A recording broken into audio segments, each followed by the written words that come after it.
शेतकरी मित्रांनो नमस्कार। आज आपण या व्हिडिओमध्ये सोयाबीन पिकात पहिली फवारणी कोणती करावी जेणेकरून आपल्याला मोठ्या प्रमाणात उत्पादन मिळण्यास मदत होईल। मोठ्या प्रमाणात फुटवे निघल्यामुळे आपल्याला उत्पादनात पण वाढ बघायला मिळेल। तर मोठ्या प्रमाणात फुटवे काढण्यासाठी आपल्याला ही फवारणी घेणे आवश्यक आहे। या फवारणीमध्ये एक चांगले कीटनाशक, एक चांगले बुरशीनाशक आणि त्यासोबतच एक विद्राव्य खत आणि तुमची इच्छा असेल तर टॉनिक किंवा मायक्रोन्यूट्रिएंट हे आपण त्याच्यामध्ये वापरू शकतो। तर शेतकरी मित्रांनो आपण या फवारणीमध्ये कोणते कीटनाशक वापरावे हे आपण जाणून घेऊ। तर शेतकरी मित्रांनो जर तुम्ही तणनाशकासोबत अलिका याचा वापर केला असेल तर आपल्याला प्रोफेनोबॉस प्लस सायपरमिथ्रिन हे घटक असणारे प्रोपेक सुपर सिजंटा कंपनीचे वापरले तर अतिउत्तम, हे वापरणे गरजेचे। जर तुम्ही अलिका नसेल वापरले तर अलिकाचा वापर आपल्याला पहिल्या फवारणीमध्ये करणे गरजेचे आहे। या अलिकामुळे आपल्याला खोडमाशी जे सोयाबीन पिकात खोडामध्ये आपल्याला अळी बघायला मिळते त्याचे नियंत्रण होण्यास मदत होते। प्रोपेक सुपरने पण होते। त्या दोन कीटनाशकामधून तुम्ही एक कीटनाशक वापरू शकता। तर शेतकरी मित्रांनो तुम्ही सोलोमन कोरोजन या कीटनाशकाचा पण वापर करू शकता, पण ते एकदम स्ट्रॉंग कीटनाशक आहे, ते आपण नंतर फवारणीमध्ये केले हे अतिउत्तम। जर त्याचा आताच फवारा केला तर साधे कीटनाशकाचा फवारा सोयाबीन पिकाला प्रभावित करणार नाही आणि कीटक मरणार नाही, म्हणून आपल्याला स्टेप वाईज कीटनाशकाचा वापर करायचा आहे। तर यामध्ये आपण जर तुम्ही अलिका नसेल वापरले तर अलिका वापरू शकता। जर तुम्ही तणनाशकामध्ये अलिका वापरलेली आहे खोडमाशी नियंत्रण करण्यासाठी तर तुम्ही प्रोपेक सुपर याचा वापर करू शकता। तर अशा प्रकारे आपण कीटनाशकाचा हे दोन पर्यायामधून तुम्ही एक निवडू शकता। तर तसेच शेतकरी मित्रांनो बुरशीनाशक आपल्याला साप किंवा रोको हे दोन बुरशीनाशक वापरायचे आहे। स्वस्तात मस्त आपल्याला नियोजन करायचं आहे फवारणीमध्ये। या दोन बुरशीनाशकामधून तुम्ही एक जरी वापरले तर आपले जे बुरशी आहे सोयाबीन पिकात ते नियंत्रित होण्यात मदत होईल। तर तसेच शेतकरी मित्रांनो जर आता आपल्याला मोठ्या प्रमाणात फुटवे काढायचे आहे तर आपल्याला 19-19-19 चांगल्या कंपनीचे चांगल्या क्वालिटीचे आपल्याला 19-19-19 हे विद्राव्य खत वापरायचे आहे। जर तुमच्याकडे ICL कंपनीचे 1136 हे पण उपलब्ध असेल तर हे पण वापरू शकता शेतकरी मित्रांनो। आणि कोरोमंडलचे 28-28-0 या तीन पर्यायामधून तुम्ही एक वापरू शकता। जर तुमचं पीक शॉकमध्ये आहे, सोयाबीन पीक हे शॉकमध्ये आहे, पाण्याच्या खंडानुसार पण राहू शकते आणि तुम्ही तणनाशकाचा वापर केला असेल तर त्याचा पण तुमच्या पिकाला शॉक लागू शकतो। तर या कंडिशनमध्ये पीक असेल शॉकमध्ये तर आपल्याला 19-19 हे वापरायचे आहे।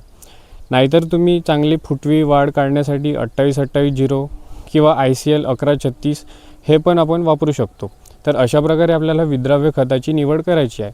आणि त्यासोबतच जर तुमचा बजेट असेल खर्च करण्याचा तर तुम्ही टॉनिक याच्यामध्ये वापरू शकता। इसाबियन हे आपण टॉनिक याच्यामध्ये वापरू शकतो। बायोविटा एक्स आणि ऑक्सिजन ह्या टॉनिकचा पण तुम्ही विचार करू शकता।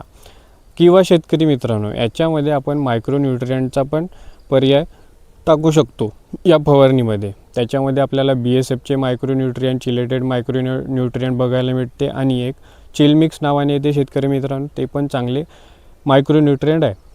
टॉनिक किंवा मायक्रोन्यूट्रिएंट या दोन याच्यामधून तुम्हाला एक वापरू शकता तुम्ही। तर अशा प्रकारे या या घटकानुसार आपल्याला पहिली फवारणी पार पाडायची आहे। या पर्यायाचा चांगला कॉम्बो बनवून आपल्याला फवारणीचे नियोजन करायचे आहे। तर शेतकरी मित्रांनो समजून घ्या, कीटनाशकमध्ये आपल्याला जर तुम्ही तणनाशकामध्ये अलिका वापरले असेल, थायमिथॉक्झॅन प्लस लॅम्बडासोल्युथिन हे घटक असणारे अलिका वापरले असेल तर तुम्हाला प्रोपेक सुपर याचा वापर करायचा आहे पहिल्या फवारणीमध्ये। जर तुम्ही अलिकाचा तणनाशकाच्या फवारणीत वापर केला नसेल तर तुम्ही अलिका हे कीटनाशक पहिल्या फवारणीत वापरू शकता। आणि जर तणनाशकामध्ये केला असेल तर प्रोपेक सुपर हे वापरू शकता। तसेच बुरशीनाशकामध्ये आपण साप किंवा रोको या दोन बुरशीनाशकामधून एक बुरशीनाशक वापरू शकतो। आणि त्यामध्ये आपण विद्राव्य खत आपल्याला जर तुमच्या सोयाबीन पिकाला शॉक लागला असेल, पिवळे पडत असेल, जर त्याला ताण आला असेल तर तुम्ही 19-19-19 हे घटक असणारे विद्राव्य खत चांगल्या कंपनीचे चांगल्या क्वालिटीचे विद्राव्य खत वापरावे। आणि जर शॉक नसेल तर तुम्ही 19-19-19 किंवा 28-28-0 कोरोमंडलचे किंवा ICLचे 1136 या 3 पर्यायामधून एक पर्याय तुम्ही विद्राव्य खताचा निवडू शकता. आणि त्यासोबतच जर खर्च करायचा असेल तर तुम्ही टॉनिक किंवा मायक्रोन्यूट्रिएंट याच्यामध्ये तुम्ही टाकू शकता आणि हा कॉम्बो तुम्ही कंप्लीट करू शकता.